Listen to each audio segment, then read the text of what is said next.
நல்ல ஒரு நிமிஷம் ஆண்டவருக்கு மகிமை செலுத்துங்க, ஆண்டவருக்கு துதியை செலுத்துங்க, ஆண்டவருக்கு கீர்த்தனம் பண்ணுங்க. ஓவர் பெரியவர் நல்ல விடுதலையோடு வாயை திறந்து ஒரு நன்றி நன்றி நன்றி. அக்கினியாய் இறங்கிடுமே, அக்னி நாவாக அமர்ந்திடுமே, பெரும் காற்றாக வீசிடுமே, ஜீவ நதியாக பாய்ந்திடுமே.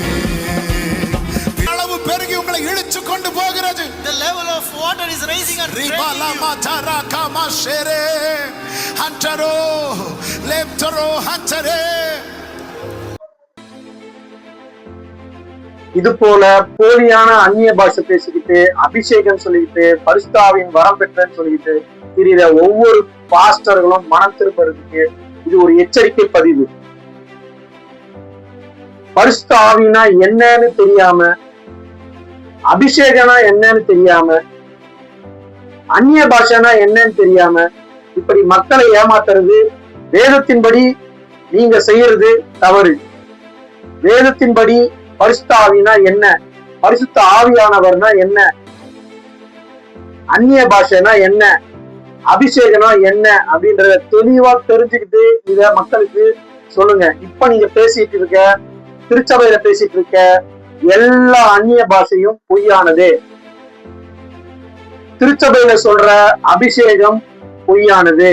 பரிசுத்த ஆவியின் அபிஷேகம் சொல்லி பரிசுத்த ஆவியானவர் அபிஷேகம் பண்றார் அப்படின்னு சொல்ற இந்த உபதேசம் கள்ள உபதேசம்.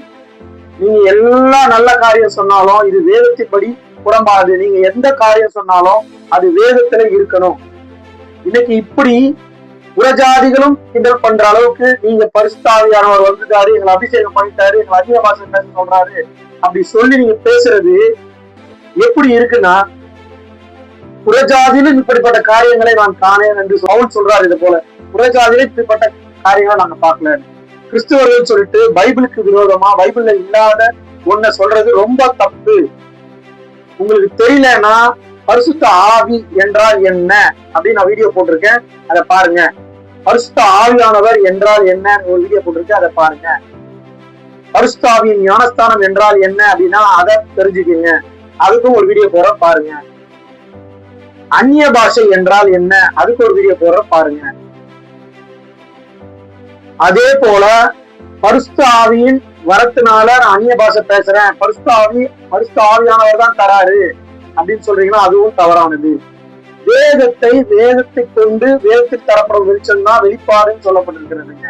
ஆனா உங்களுக்கு ஆளாளுக்கு ஒரு வெளிப்பாடு வந்து நீங்க பண்றது அந்நிய பாஷையில பேசுறேன்னு ஒரு கூத்தடிக்கிறீங்க பாத்தீங்களா, அது முற்றிலும் தவறு. இப்ப சொல்ற கேட்டுங்க, பாஸ்டர்களே நீங்கள் மனம் திரும்புங்கள்.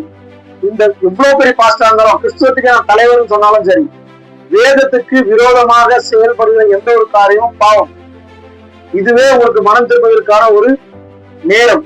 தயவு செஞ்சு ஒரு முறை மறுபடியும் போய் வேதத்தை ஒழுங்கா படிங்க.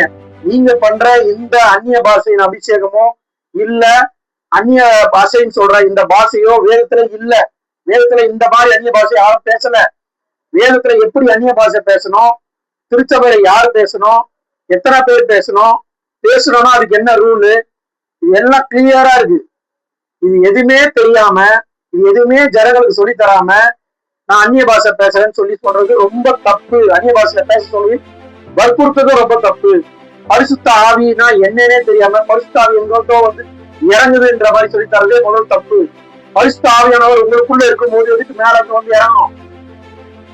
வேதம் பரிசுத்த ஆவியானவர் உங்களுக்குள் வாசத்தை சொல்லிருக்கு. அப்ப பரிசுத்த ஆவினா என்ன? அக்கினியா இறங்கும் அப்படின்னு கேக்குறீங்க, காற்றாக வீசும் அப்படின்னு கேக்குறீங்க, ஜீவ தண்ணீராக ஊற்றும் கேக்குறீங்க. அக்கினா என்ன, காற்றுனா என்ன, ஜீவ தண்ணீர்னா என்ன? இந்த காரியங்கள்ல என்னன்னே தெரியல உங்களுக்கு. எப்படி பரிசுத்த ஆவியானவர் அக்கினியா வருவாரா மேல இருந்து? இல்ல. பரிசுத்த ஆவியானவர் உங்களுக்கு தண்ணியா வருவாரா, காத்தா வருவாரா, சில்னஸ் அப்படி உணர்ந்து அப்படியே ரிபபான்னு கத்துறதா? என்னங்க, பரிசுத்த ஆவியானவர் தான் அவர் ஆவியானவராகிய தெய்வம். அவர் உங்களுக்குள்ள வந்தா சகல சத்தியத்திலையும் பாவத்தை குறித்தும் நியாயத்திற்கு குறித்தும் கண்டித்து உணர்த்துவார். வேதத்தை கொண்டு அவர் சுயமாய் ஒன்றும் பேசுவதில்லை. பைபிள் சொல்லியிருக்கு, என்னுடையதிலிருந்து எடுத்துரைப்பார்கள் இயேசு கிறிஸ்து சொல்லிட்டு போயிருக்காரு. அப்போ வேதத்தின்படி உங்களை உணர்த்தி வழிநடத்துகிற பரிசுத்த ஆவியானவர் உங்களுக்குள்ள வாசம் செய்யும் பொழுது மேல இருந்து வாங்க நிரப்புங்க என்ன நிரப்பணும்?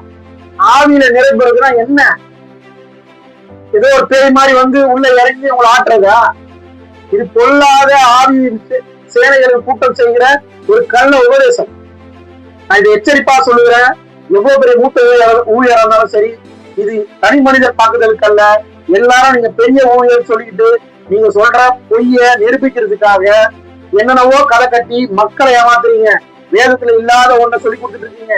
இது பிசாசின் தந்திரமான உபதேசம். உங்களுக்கு தெரியலன்னா தெரிஞ்சுக்குங்க. ஏத்தோ இல்ல எல்லாருக்கும் ஆவியானவர் வரம் கொடுக்கிறாருன்னா எல்லாரும் கொடுக்கறது இல்ல. அது போல வேதத்தை விளக்குறதுக்கு வரம் கொடுத்திருக்கிறார். அப்படியாப்பட்ட தேவ மனிதர்கள் இருக்கிறார்கள். அவர்களிடத்துல கேட்டு கத்துக்கொள்ளுங்க. நான் அந்த மாதிரி ஒரு தேவ மனிதர்கிட்ட கத்துக்கொண்டுதான் வந்து இப்ப பேசிட்டு இருக்கேன். கிறிஸ்துவத்தின் தலைவர் சொல்லுகிற நீங்கள், பெரிய பெரிய திருச்சபையின் தலைவர் சொல்லுகிற நீங்கள், கிறிஸ்துவத்துக்கே நாங்க தான் அப்படின்னு சொல்ற நீங்கள் சொல்லுகிற இந்த காரியம், பரிசுத்த ஆவியின் அபிஷேகம், அந்நிய பாஷை, அதுதான் அடையாளம். இது எல்லாமே போய் வேதத்துல அந்நிய பாஷை கிறிஸ்துவருக்கு அடையாளமே இல்லைன்னு போட்டிருக்கு. வேதத்துல அந்நிய பாஷை பேசுற எல்லா அப்போஸ்தலர்களும் எதுக்கு பேசுறாங்கன்னு போட்டிருக்கு. பேசினா எல்லாம் புரியுதுன்னு போட்டிருக்கு.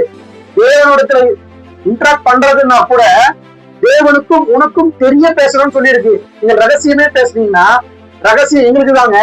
நீங்க தேவனிடத்துல பேசுறீங்கல்ல, அப்ப தேவனுக்கும் உங்களுக்கும் தெரியணும்ல. அப்போ நீங்க தேவன்கிட்ட பேசிய ரகசியம் உங்களுக்கு தெரிஞ்சிருக்கணும்ல. அது பக்தி விருத்தி உண்டாகுதுன்னா இந்த மாதிரி வந்து ரபாரபாரி விருப்பம் கத்திட்டு ஒரு வாழ்க்கை எப்படி இருக்கிறது, நான் ஆவிக்குரிய வாழ்க்கையில வளர்றேன் அப்படின்னு இருக்கா? எதுக்கு நீங்க பேசணும் அந்நிய பாஷையில? அந்நிய பாஷைன்றதுன்னா என்னன்னு தெரியல. அபிஷேகம்னா என்ன?